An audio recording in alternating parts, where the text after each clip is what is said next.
Grand débat du jour. Les vraies voix Sud Radio, le grand débat du jour. Depuis ce matin, la communauté juive de Rouen vit dans l'effroi. C'est un grand choc. L'antisémitisme monte, on le voit bien. C'est-à-dire que les chiffres sont de plus en plus inquiétants. Non seulement je suis en souffrance, mais je suis brisé. Vu le contexte actuel, ça m'étonne pas tant que ça, mais qu'ils aillent jusque-là, c'est quand même un peu perturbant. Se lever contre cet antisémitisme. On est choqués en tant que Rouennais. C'est victime pour rien. On est en train, malheureusement, de banaliser les actes antisémites. Un homme a tenté ce matin d'incendier une synagogue à Rouen avec un couteau, abattu par un policier qui le menaçait. Le suspect était visé par une OQTF non exécutable à cause d'un recours qui suspendait l'application l'an dernier en France. Le nombre d'actes antisémites a été multiplié par 4. Alors parlons vrai, est-ce que l'explosion des actes antisémites est due uniquement à la situation au Proche-Orient ? Est-ce que l'antisémitisme n'a pas basculé de l'extrême droite vers l'islam depuis des années ? Est-ce qu'on pourrait éradiquer l'antisémitisme en France? Et à cette question, l'antisémitisme est-il en train de se banaliser? Vous dites oui à 76%. Vous voulez réagir? On attend vos appels au 0826 300 300. Et on va revenir sur cette étude à l'IFOP, radiographie de l'antisémitisme en 2024. C'est François Legrand, directeur de cette étude, qui est avec nous. Bonjour, merci d'être avec nous. Bonjour. Bonjour. Merci d'être avec nous. Philippe Bilger, ce pic, la question que j'ai envie de lui poser tout à l'heure, savoir si nous sommes au pic de l'antisémitisme, mais encore un acte terrible. Absolument. 3 réponses rapides, Cécile, Philippe, et après je développe, mais vraiment brièvement. D'abord, ça n'est pas seulement lié à la barbarie du 7 octobre, ça existait avant, très vite, propos et actes. Mais ça a augmenté depuis par une sorte de contagion perverse. Deuxième élément, votre deuxième question, c'était de demander, Philippe, si... De banaliser. A-t-il basculé de l'extrême droite vers l'islam radical? C'est clair, de mon point de vue, c'est clair. En tout cas, de l'extrême droite à l'extrême gauche, c'est évident. Dernier élément, on l'éradiquera jamais, parce que malheureusement, ce poison appartient chez certains à leur fort intérieur. Il sera toujours là. Mais je termine rapidement par 2 interventions précises. D'une part, cet antisémitisme est odieux puisqu'il se traduit de plus en plus par des actes criminels. Et deuxième élément, vous aurez noté que cet homme avait introduit un recours contre l'OQTF, mais ça ne l'a pas empêché d'accomplir le crime. Et il a été tué, et d'une certaine manière, évidemment, je m'en réjouis, mais ça veut dire que l'état de droit dont on avance toujours n'est pas, j'allais dire, l'obstacle fondamental pour que la criminalité progresse. Virginie Calmels. Oui, les chiffres sont là, donc je pense qu'il faut pas nier l'évidence, et je suis encore un peu trop frappée par la volonté de passer sous silence un certain nombre d'actes antisémites, comme si on craignait dans notre pays de dénoncer le mal, de le nommer, comme si on avait peur de fâcher une partie de ceux, et notamment qui sont en première ligne, montrés du doigt. On a cité l'islamo-gauchisme. Mais une fois encore, tous les musulmans, heureusement, ne sont pas des antisémites. Donc on a cette difficulté, je trouve, qui est très prégnante chez les personnalités. Regardez, le monde artistique, le monde médiatique a du mal à prendre parti. On a vraiment l'impression qu'il faut ménager la chèvre et le chou. Et je trouve que tant qu'on sera... Il y a de la peur aussi, il y a de la peur aussi. Oui, il y a de la peur, mais tant qu'on sera dans cette espèce d'eau tiède, malheureusement, les actes antisémites continueront à se produire parce que au fond, ils sont pas autant dénoncés que ce qu'on pourrait imaginer, me semble-t-il. Loïc Le Floch-Prigent. Ni dénoncé, ni puni. On l'a vu avec le petit Halimi, on l'a vu avec Madame Halimi, donc c'est pas d'hier, et c'est toujours la même. Ilan Halimi et Gisèle Halimi. On pouvait difficilement aller au-delà de ce que prévoit la loi, mon cher Loïc. Oui, peut-être, mais en l'occurrence, il y a une punition légale, celle que Philippe tu développes, mais la punition médiatique. Et cette punition médiatique, elle n'existe pas. Fondamentalement, elle est toujours tempérée par les pauvres. Alors moi, je considère qu'il faut revenir à ce qu'a fait Napoléon et ce qu'a fait ensuite la laïcité avec l'école catholique, c'est dire, bon, est-ce que à l'intérieur de ce qui est propagé comme croyance dans les familles, comme dans les mosquées, est-ce qu'il n'y a pas des choses qui sont contraires à la République? Et tant qu'on n'arrive pas à ça, tant qu'on n'arrive pas à réguler comme on l'a fait pour les Juifs et comme on l'a fait pour les catholiques, on se retrouve dans une situation. Alors effectivement, les hommes politiques ont peur, et il y en a d'autres qui prennent l'islamo-gauchisme à la lettre et qui, au contraire, disent c'est une bonne façon, moi, de me faire élire. Non, mais il faut revenir à l'adite du juif qu'il faut tuer absolument. Il faut revenir à ça. Est-ce que c'est ça que vous dites à votre enfant ou pas? Si vous dites ça à votre enfant, effectivement, il sera antisémite. C'est comme ça que vous...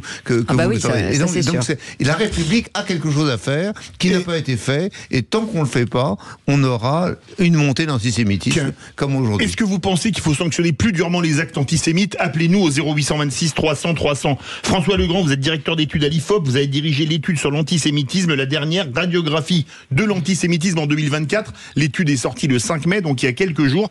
Est-ce qu'on vit le pic d'antisémitisme en France depuis la Deuxième Guerre mondiale? Alors, je ne sais pas si on vit le pic depuis la Seconde Guerre mondiale, mais en tout cas, on enregistre un niveau d'actes antisémites qui est vraiment extrêmement élevé. D'accord. Les chiffres, c'est quoi aujourd'hui? Alors, en fait, on dispose de deux sources d'informations. D'abord, on dispose des actes qui sont recensés par le service de protection de la communauté juive et le ministère de l'Intérieur. Et ça, c'est des actes qui reposent sur le dépôt de plainte. Il faut savoir qu'on a enregistré en 2023 1676 actes antisémites, et le plus haut niveau qui avait été enregistré jusqu'à présent était en 2004, on était à 974. D'accord. Donc c'est dire la période qu'on vit. Les chiffres dont je vous parle, ils reposent uniquement sur les dépôts de plainte. Nous, dans le cadre de l'étude qu'on a fait avec l'American Jewish Committee, on n'est pas parti des dépôts de plainte, on est parti d'un échantillon de personnes de confession juive, et on leur a demandé si elles avaient été exposées à des actes à caractère antisémite. Un quart ont vécu un acte antisémite depuis le 7 octobre. Philippe Bilger. À votre avis, est-ce que on peut considérer que l'augmentation des actes antisémites relève exclusivement de conjoncture internationale, ou bien, et c'est plus grave d'une certaine manière, est-ce qu'il n'y a pas une espèce de poison inaltérable dans la sensibilité d'un certain nombre de citoyens français? Je veux dire, ce qui expliquerait la faiblesse des résultats en matière de répression. Alors moi je pense que l'antisémitisme est un phénomène protéiforme qui est beaucoup alimenté par la situation actuelle au Proche-Orient. Et d'ailleurs, quand on interroge dans notre enquête les Français de confession juive et qu'on leur demande quelle est selon eux la cause de l'antisémitisme, ils disent en premier que c'est la haine d'Israël. Mais en fait c'est un phénomène qui va se nourrir d'autres choses, les idées d'extrême droite, les idées d'extrême gauche, le complotisme. L'antisémitisme, c'est aussi un complotisme. Et malheureusement, c'est une constante. On voit que le phénomène peut réémerger en période de crise avec la situation internationale, mais on a vu aussi des manifestations pendant le Covid. Loïc Lefebvre-Prigent veut réagir. Je crois qu'il faut revenir un peu en arrière. C'est-à-dire qu'à un moment, et j'étais à l'école catholique en Bretagne, on disait Jésus a été tué par les Juifs. J'ai entendu ça quand j'étais gamin. Et donc, si jamais, dans l'éducation, dans ce qui est mis dans les mosquées, on est toujours dans cette situation, c'est-à-dire le juif est un individu bizarre, etc. Bon, on en arrive à, il est riche, il est ci, il est ça, etc. L'ensemble de ce qu'il y a dans les protocoles de Sion. Donc, si jamais on ne reprend pas en main, au niveau de la République, le problème de ce qui est professé par les familles ou par les imams aux enfants, on en sera toujours au même point et ça continuera à grossir. Non, je suis quand même un peu gênée par le propos de Loïc Lefebvre-Prigent à l'instant, parce qu'on va quand même pas mélanger l'éducation catholique, la frange de l'antisémitisme de la France catholique, elle est quand même très faible. Et donc vous faites référence aux écoles catholiques. Est-ce que ce que je dis est inexact? J'ai 80 ans, c'est comme ça que à l'école on parlait des Juifs. Mes enfants sont aussi en école catholique. catholique et je vous assure que ça fait longtemps qu'on ne renseigne pas ça. Mais ils n'ont pas 80 ans. Non, mais bien sûr. Donc on est 80 ans en arrière. Ce que je veux vous dire, pour l'islam, on est 80 ans en arrière. Ce que je veux vous dire, c'est que c'est compliqué de mettre tout le monde dans le même panier. Je pense que quand même, quand on regarde les actes antisémites aujourd'hui, on a quand même quasiment systématiquement le même type de profil des personnes qui commettent ce type. Et encore aujourd'hui, je veux dire, à Rouen, le profil de l'homme qui est abattu, c'est pas un bon catholique. Vous voyez ce que je veux dire? Donc, je me permets de rebondir sur ce que vous venez de dire parce que je crois que c'est un peu le mal de notre pays. C'est qu'à un moment donné, il faut nommer les choses clairement. Et aujourd'hui, l'ennemi numéro 1 des Juifs dans notre pays, c'est une frange hyper radicalisée islamiste. Voilà, c'est quand même l'ennemi numéro 1. Je pense que c'est ce que j'ai dit. Oui, donc je pense que vous avez mal pris mes propos. Je les reprends pour que ça soit bien clair. C'est-à-dire que lorsqu'on ne change pas l'éducation, on les avait compris, eh bien il y a des problèmes. Voilà, 0826 300 300. On donne la parole à Paul qui veut réagir. Paul. Oui, mais l'antisémitisme, le problème, vous vous rappelez l'attentat de Mohamed Merah dans l'école juive, pour être capable de tirer au nom de Dieu dans la tête d'enfants, c'est pas nouveau et c'est toujours les mêmes profils. C'est des gens qui sont formatés par un islam radical qui dit que le juif c'est le mal absolu, qu'il faut les tuer. Et ce qui est inquiétant aujourd'hui en France, c'est le peu de valeur de la vie pour certains, quoi. Alors, c'est très très inquiétant, quoi. Paul, restez avec nous. Je voudrais faire réagir François Legrand suite à ce qu'a dit Virginie Calmel, c'est ce que vous venez de dire. Je me souviens, il y a 44 ans, c'était l'attentat de la rue Copernic. On avait dit tout de suite, c'est l'extrême droite, c'est l'extrême droite.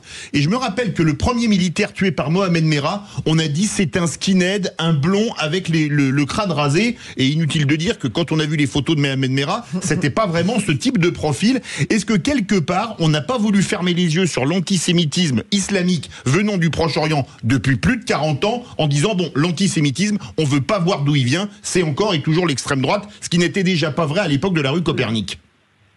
Alors, ce qui est sûr, c'est que quand on interroge les Français de confession juive, et ça c'est un résultat qui est assez notable dans notre enquête, il y en a seulement, là j'ai les chiffres sous les yeux, qui comme première cause à l'antisémitisme vont citer les idées d'extrême droite, seulement 4% qui citent cette cause. 49% disent le rejet, la haine d'Israël, 25% disent les idées islamistes. Donc effectivement, ce qui est sûr, c'est que dans l'état d'esprit des Français de confession juive, l'extrême droite n'est plus la cause de l'antisémitisme aujourd'hui en France. Maintenant, nous, ce qu'on voit, c'est que quand même, malgré tout, quand on regarde à travers cette radiographie de l'antisémitisme faite pour l'American Jewish Committee, la prévalence des préjugés antisémites, on voit que tendanciellement, les sympathisants du Rassemblement national y adhèrent un peu plus que l'ensemble de la population française. Donc on ne peut pas éluder le fait qu'une partie de l'extrême droite adhère encore un peu plus à ces idées-là. Et est-ce que Philippe Bilger, le politique, a une immense responsabilité quand même dans ses actes et visiblement il se passe rien en fait. La France insoumise, parlons d'eux, c'est scandaleux en fait. Lorsqu'il favorise évidemment le développement de l'antisémitisme, je ne dis pas que tout antisionisme soit un antisémitisme. De mon point de vue, il faut sauver un petit peu la liberté d'expression. Mais il y a une frange de LFI qui favorise clairement le paroxysme de l'antisémitisme. Deuxième élément... et l'autre qui ferme les yeux, Philippe. Absolument. Oui. Et le questionnement rejoint ce que disait Loïc. Il y a des familles au sein desquelles... en effet, se crée une culture antisémite. Et donc, comment faire ? Et ça n'est plus le catholicisme, hein, c'est très clair. Bien sûr.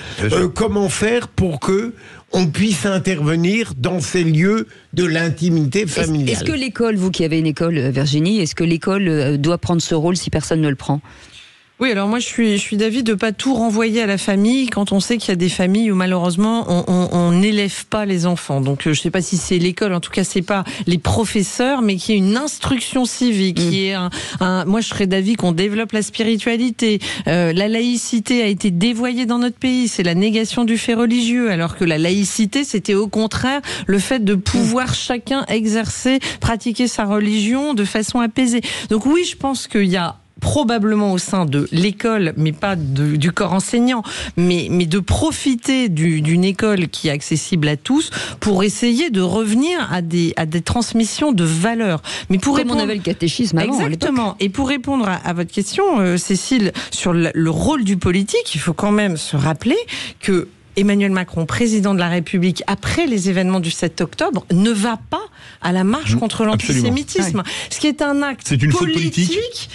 Pour moi, c'est en tout cas un message terrifiant de la peur qui s'est installée au plus haut sommet de l'État parce que justement on n'assume pas, enfin je veux dire la marche contre l'antisémitisme elle devrait être nationale et pardon, mais on a dit que c'était un succès, rappelez-vous bien des chiffres.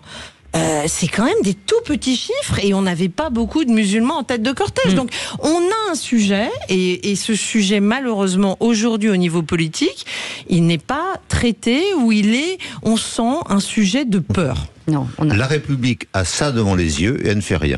Voilà quel est mon point de vue. Allez, vous restez avec nous. Merci, merci en tout cas 1000 fois à notre interlocuteur François Legrand, directeur d'études à l'IFOP pour cette dernière étude radiographie de l'antisémitisme en 2024. Merci beaucoup en tout cas d'avoir été avec nous. Dans un instant, on garde Paul pour le qui c'est qui l'a dit. Et je crois que Loïc Le Fort-Prigevent a dit qu'il allait gagner. Allez, à tout de suite.